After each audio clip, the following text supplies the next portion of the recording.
제140편 열두 사도를 세우다. 10. 성직 임명식이 있던 날 저녁. 그날 저녁 비가 오기 시작하자 예수는 집에서 가르치면서 열둘에게 무엇을 해야 하는지가 아니라 무엇이 되어야 하는지를 길게 설명했다. 그들은 구원을 얻기 위한 방법으로 특정한 일을 해야 한다는 종교만을 알고 있었다. 그러나 예수는 반복해서 말했다. 하나님의 나라에서는 일을 하기 위해 의로워야 한다.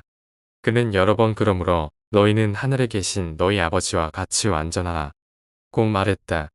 그동안 주는 혼란스러워하는 사도들에게 그가 세상에 가져오려고 한 구원은 오직 믿음, 즉 단순하고 진실한 믿음을 통해서만 얻을 수 있다는 것을 설명했다. 예수는 이렇게 말했다. 요한은 옛 삶의 방식을 뉘우치라는 회개를 위한 세례를 외쳤지만 너희는 하나님과의 교제를 위한 세례를 전파해야 한다. 회개가 필요한 이들에게는 회개를 전하고 이미 진심으로 하나님 나라에 들어가려는 이들에게는 그 문을 활짝 열고 기쁨의 하나님 아들들의 교제로 들어오라고 했다.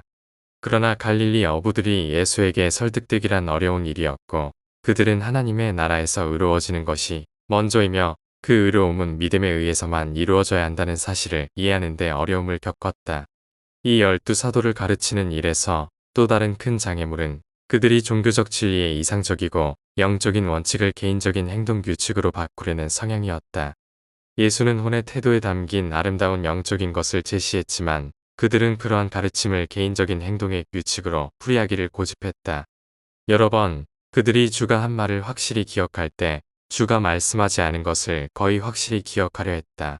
그러나 그들은 예수가 가르친 것이 모두 예수 자체였기 때문에 천천히 그의 가르침을 소화시켰다. 그들은 그의 언어적 가르침으로 얻을 수 없는 것을 그와 함께 살면서 점차 얻게 되었다. 사도들에게는 그들의 주가 광대한 우주의 모든 세계에서 모든 시대의 사람들에게 영적인 영감을 주는 삶을 살고 있다는 것이 명백하게 보이지 않았다. 이따금 예수가 말했는데도 사도들은 그가 이 세상에서 일을 하고 있지만 광대한 창조에 존재하는 모든 다른 세계를 위하여 일한다는 생각을 깨닫지 못했다. 예수는 이 세상의 남녀를 위하여 필사자로 사는 본보기를 친히 보이려는 것이 아니라 오히려 모든 세계의 모든 필사 존재를 위한 높은 영적이고 영감을 주는 이상을 만들려고 유란시아에서 땅의 삶을 살았다. 그날 저녁에 토마스가 예수에게 물었다. 주여, 아버지의 나라에 들어가려면 어린 아이와 같아야 한다고 말씀하시면서도 거짓 선지자들에게 속지 말고 돼지 앞에 진주를 던지지 말라고 경고하셨습니다. 그런데 저는 정말 혼란스럽습니다. 당신의 가르침을 이해할 수 없습니다. 예수는 토마스에게 대답했다. 내가 너희와 얼마나 더 참아야 하겠느냐. 너희는 내가 가르치는 모든 것을 문자 그대로 해석하려 드는구나. 내가 너희에게 하늘나라에 들어가려면 어린 아이와 같아야 한다고 말했을 때 나는 속기 쉬움이나 단순히 믿으려는 마음 또는 친절한 낯선 사람을 쉽게 신뢰하는 것에 대해 말한 것이 아니다. 이 비유에서 너희가 알아야 했던 것은 아버지와 자식 간의 관계였다. 너희는 자녀이고 너희가 들어가려는 것은 아버지의 나라이다. 모든 정상적인 자녀와 그 아버지 사이에는 이해와 사랑의 관계를 보장하는 자연스러운 애정이 존재하며 이는 아버지의 사랑과 자비를 협상하려는 마음을 영원히 배제해야 한다. 그리고 너희가 전파할 복음은 바로 이 영원한 아버지 자녀 관계에 대한 믿음 실현에서 오는 구원에 관한 것이다. 예수가 가르친 한 가지 특징은 그의 철학에 담긴 도덕이 개인과 하나님의 개인적 관계, 바로 이 자녀와 아버지의 관계에서 비롯되었다는 것이다. 예수는 인종이나 민족이 아닌 개인에게 중점을 두었다. 저녁 식사를 하면서 예수는 마태와 대화를 나누었는데 그 말씀 가운데 어떤 행동의 도덕성도 개인의 동기에 따라 결정된다고 설명했다. 예수의 도덕은 언제나 긍정적이었다. 예수가 부활시킨 황금률은 적극적인 사회적 접촉을 요구한다.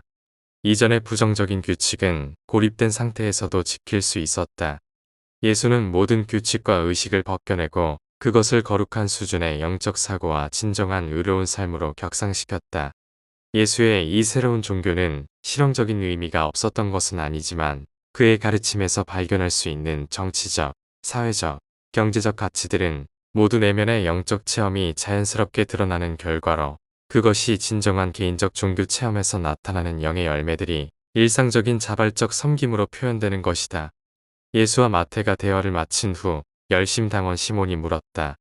그러나 주여, 모든 사람이 하나님의 아들인가요? 예수는 대답했다. 맞다, 시몬, 모든 사람이 하나님의 아들이다. 그것이 너희가 선포할 좋은 소식이다. 그러나 사도들은 그러한 교리를 이해할 수 없었다. 새롭고 낯설고 놀라운 선언이었다.